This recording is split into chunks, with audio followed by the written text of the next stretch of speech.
Hello friends, स्वागत है आप सभी का आपके अपने यूट्यूब चैनल स्टडी नंबर 1 में। दोस्तों बहुत बहुत स्वागत है आप सभी का स्टडी नंबर 1 के यूट्यूब चैनल में। तो दोस्तों हम लोग पॉलिटी की क्लास को कंटिन्यू किया हूं और हमने पहले वीडियो में आपको बता चुका हूं संविधान क्या है, संविधान कितने प्रकार का होता है और उसमें सभी संविधान का निर्माण किस प्रकार से होता है। इस वीडियो में यानी कि पिछले वीडियो में हम ये सब डिस्कस कर चुके हैं और हमारा आज जो वीडियो होने वाला है ये हमारा होगा कैबिनेट मिशन क्या है और संविधान सभा के कितने सदस्य थे, क्या कैबिनेट मिशन कब भारत आया, क्यों आया, उसका मेन उद्देश्य क्या था और संविधान सभा का तो सदस्य कितने हैं। इस प्रकार से वीडियो को देखेंगे तो आप बिल्कुल स्किप ना कीजिएगा और चलेगा हमारे साथ। तो दोस्तों हम लोग चलते हैं आज वीडियो पर।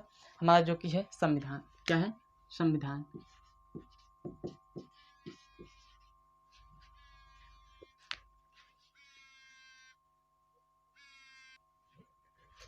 तो क्या है भाई साहब, संविधान। तो हम लोग इस वीडियो में देखेंगे कि संविधान क्या है और ये पार्ट पार्ट 2 है, यानी कि पार्ट 1 अपलोड कर चुका हूँ। तो हम लोग इसमें देखेंगे कि कैबिनेट मिशन क्या है और उसका उद्देश्य क्या था और भारत में कब आया। तो सबसे पहले हेडिंग डाल लेते हैं हम लोग कैबिनेट मिशन। कैबिनेट मिशन देखो भाई साहब, यहाँ कैबिनेट मिशन है। कैबिनेट मिशन क्या है कि कैबिनेट मिशन जब क्या होता है, पहले इसका बैकग्राउंड जान लीजिए। द्वितीय विश्व युद्ध की समाप्ति पर इंग्लैंड का प्रधानमंत्री, यानी कि इंग्लैंड में सत्ता आती है लेबर पार्टी की सत्ता और उसका प्रधान होता है क्लीमेंट एटली। जब क्लीमेंट एटली राजगद्दी पर बैठता है तो वह आदेश देता है कि भारत को जल्द से जल्द आज़ाद किया जाए। उसका अभी आगे चलेंगे, देखेंगे कि क्या उसका कारण था, किस प्रकार से क्यों भारत को आज़ाद करने के लिए कहा। तो वह आदेश दिया कि भारत को आज़ाद किया जाए। तो आज़ाद करने के संबंध में उन्होंने एक अपने मंत्रिमंडल में से 3 सदस्य को चुने। वो हालांकि सदस्य अलग अलग हो सकते हैं, तो उस 3 सदस्य को चुने और वही सदस्य जब भारत में आए तो उसी को क्या किया गया, कैबिनेट मिशन। तो दोस्तों थोड़ा सा यहाँ से चलते हैं, कैबिनेट मिशन क्या है। तो कैबिनेट मिशन यानी कि ब्रिटेन में क्या होती है, लेबर पार्टी की सत्ता होती है। लेबर पार्टी की सत्ता होती है और इसका प्रधान होता है क्लीमेंट एटली।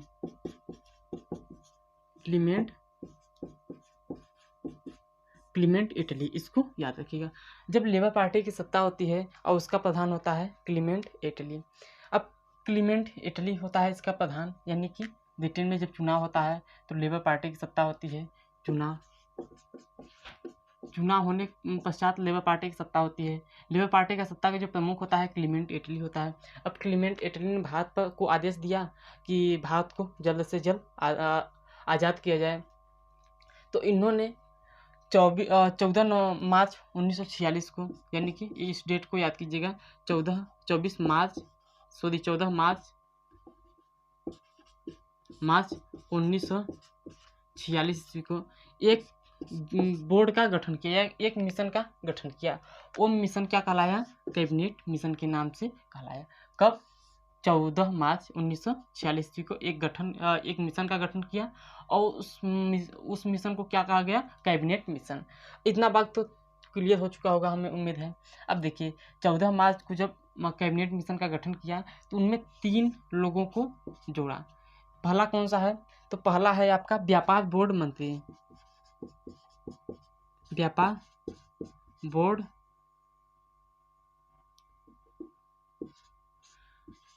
मंत्री, फर्स्ट क्या है, व्यापार बोर्ड मंत्री। अब सेकंड क्या है, सेकंड है आपका नौसेना मंत्री।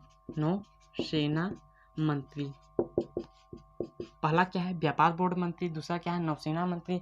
अब तीसरा क्या है, तीसरा जो लोग होते हैं भारत सचिव।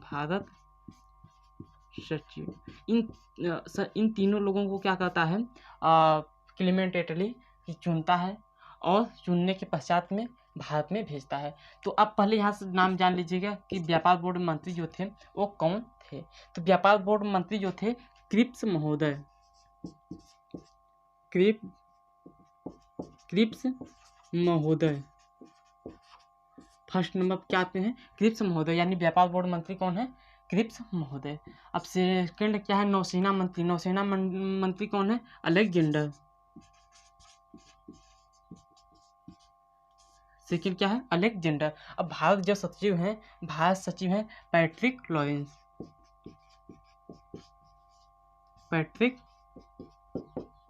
Lawrence, Patrick Lawrence. इस प्रकार से क्या है, व्यापार बोर्ड मंत्री, नौसेना मंत्री, भारत सचिव, ये है। अब देखिए सबसे इम्पोर्टेंट यहाँ पर हो जाता है कि कैबिनेट मिशन, यानी कि जब क्वेश्चन में पूछता है कैबिनेट मिशन का गठन कब हुआ और कैबिनेट मिशन भारत कब पहुंचा, तो इससे दो इम्पोर्टेंट क्वेश्चन पूछ लिया जाता है कि कैबिनेट मिशन का गठन कब हुआ। तो लोग वहीं बेसिकली जानते हैं कि कैबिनेट मिशन का गठन 14 मार्च को तो होता है, बट कुछ लोग मान देते हैं ठीक कि 24 मार्च को होता है। लेकिन 24 मार्च को क्या होता है कि ये जब तीनों लोग चलते हैं तो भारत में आने के लिए कुछ समय भी लगेगा। वो समय क्या है, 24 मार्च 1946, 24 मार्च 1946 को ये लोग क्या करते हैं कि भारत पहुंचते हैं। और यहीं भारत पहुंचते हैं तो क्या होता है कि हम लोग कहते हैं कि कैबिनेट मिशन भारत कब पहुंचा, तो 24 मार्च 1946। बट कुछ लोग क्या कर देते हैं कि क्वेश्चन में पूछा रहेगा कि कैबिनेट मिशन का गठन कब हुआ, तो गठन में मार देते हैं ए, और यानी कि कुछ मिस्टेक कर देते हैं। तो बस आप लोग इतना सा ध्यान रखिएगा कि कैबिनेट मिशन का गठन होता है कब होता है, 14 मार्च को, और 10 दिन बाद क्या होता है, भारत में पहुंच जाता है, भारत में पहुंच जाता, यानी कि 10 दिन बाद, यानी कि 10 दिन पहले कैबिनेट मिशन का गठन होता है, 10 दिन बाद भारत में पहुंच जाता है। तो इस प्रकार से आप लोग याद कीजिएगा। अब चलते हैं थोड़ा सा कैबिनेट मिशन की अनुशंसा, थोड़ा सा कैबिनेट मिशन क्या था, इसकी उद्देश्य, कैबिनेट मिशन का उद्देश्य। अब देखिए कैबिनेट मिशन जो है भारत में आते हैं और भारत की सभी स्थितियों का जायजा लेते हैं। क्या लेते हैं, भारत में सभी स्थितियों का जायजा लेते हैं। अब देखिए भारत जो है, भारत में सभी स्थितियों का जायजा लेते हैं और क्या करते हैं कि संविधान सभा के सदस्यों का निर्वाचन प्रांतीय विधानमंडल के सदस्यों द्वारा अप्रत्यक्ष रूप से किया जाता है। यानी कि संविधान सभा का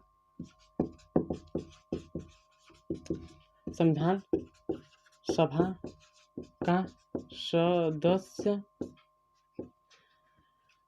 संविधान सभा के सदस्यों का निर्वाचन प्रांतीय विधानमंडल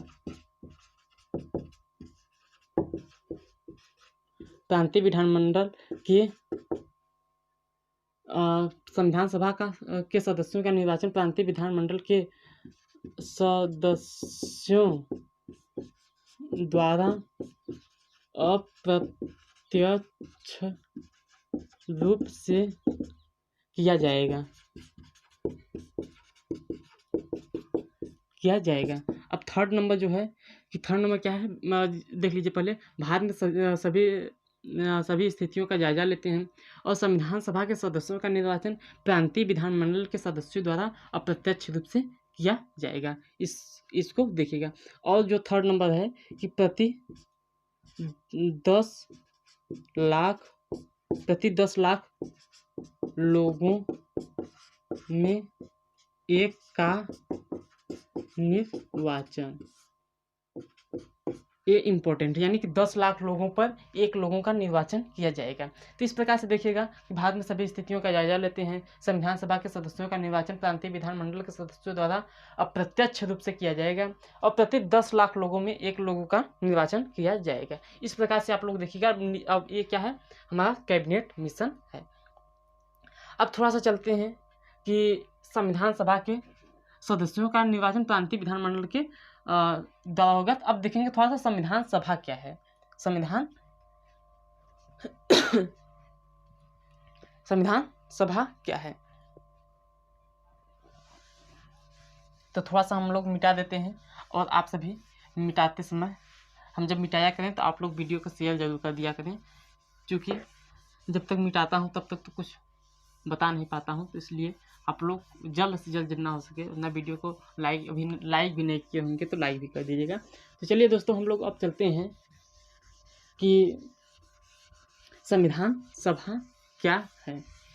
तो संविधान सभा बेसिकली उन समूहों को या उन सदस्यों को कहा जाता है कि जो संविधान सभा में, यानी कि जो लोग चुने गए होंगे, तो प्रत्येक समुदाय का व्यक्ति अपने विधानमंडल का प्रतिनिधित्व करेगा। संविधान सभा देख लेते हैं थोड़ा सा एक लाइन में। संविधान सभा,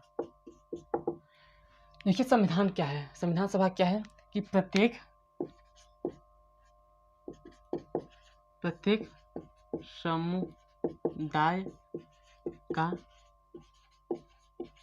व्यक्ति अपने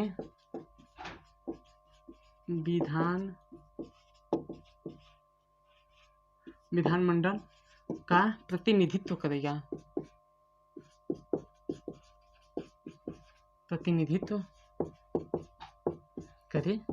इस प्रकार से प्रत्येक समुदाय का व्यक्ति, यानी कि जो 10 लाख पर 1 लोगों का चुनाव होता है, तो वो 1 लोग 10 लोग यानी कि अपने विधानमंडलों का प्रतिनिधित्व करेंगे। और इसमें जो यानी कि समुदाय में जो लोग होंगे वो लोग हिंदू भी हो सकते हैं, मुस्लिम हो सकते हैं, और क्या हो सकते हैं, सिख ईसाई हो सकते हैं। तो इस प्रकार से हो सकते हैं, यानी कि समुदाय में जो लोग हो सकते हैं, ऐसा नहीं कि केवल हिंदुओं को रखा जाएगा, ऐसा नहीं केवल मुस्लिमों को रखा जाएगा, बल्कि सभी सदस्यों को रखा, यानी कि सभी धर्म के लोगों को रखा जाएगा। तो बस इतना ही। अब थोड़ा सा आप चलते हैं अंतिम अपने लाइन की ओर। संविधान सभा के सदस्य, संविधान सभा के सदस्यों का प्रतिनिधित्व।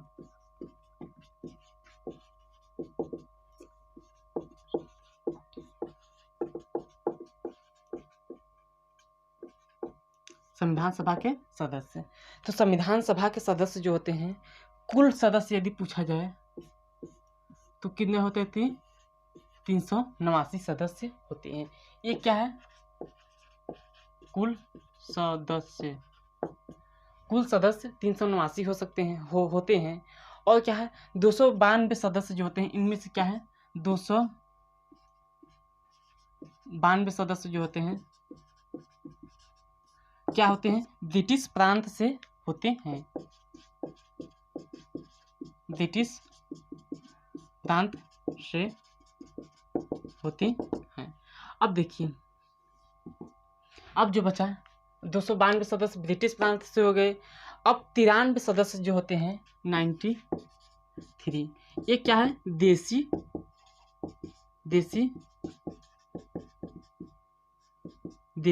रियासत से क्या होते हैं, 93 सदस्य होते हैं। इसको आप लोग याद कीजिएगा। थोड़ा सा यहाँ पर आता है एक पॉइंट और कि कमिश्नरी प्रांत, यानी कि 4 जो सदस्य होते हैं वो कमिश्नरी प्रांत से तो इस प्रकार से। अब देखिए थोड़ा सा, इतना तो हमारा कहानी खत्म हो गई। यानी कि संविधान सभा के सदस्य जो होते हैं, कुल सदस्य 389 होते हैं, 292 सदस्य ब्रिटिश प्रांत से होते हैं, देसी रियासत से 93 सदस्य होते हैं, 4 कमिश्नरी प्रांत से होते हैं। तो अब हम लोग थोड़ा सा चलेंगे जो ब्रिटिश प्रांत का यानी कि लोकेशन होता है वो किस रंग से होता है। तो जो ब्रिटिश प्रांत का लोकेशन होता है वो लाल रंग से निर्मित होता है। यानी कि यदि आपको मैप पर लाल रंग का कलर हो तो उसको समझ लीजिएगा कि वो ब्रिटिश प्रांत को रिप्रेजेंट करता है। अब देसी रियासत को देखेंगे तो ये पीले रंग से निर्मित होता है। पीले रंग से निर्मित होता है। तो इस प्रकार से हमारा जो है आज का क्लास इस प्रकार से हम लोग देखेंगे। यानी कि हमारा जो क्लास है ये इस प्रकार से हमारा क्लास संपन्न होता है। और आप सभी से आज्ञा लेना चाहता हूँ और उम्मीद करता हूँ कि आप सभी को वीडियो पसंद आया होगा। और यदि वीडियो पसंद आया होगा तो वीडियो को लाइक एंड शेयर जरूर कर दिया करें। तो दोस्तों अपने बारे को यहीं पर विराम देना चाहता हूँ और आपसे अलविदा लेना चाहता हूँ। तो चलिए मिलते हैं नेक्स्ट वीडियो में। Thank you, all the best.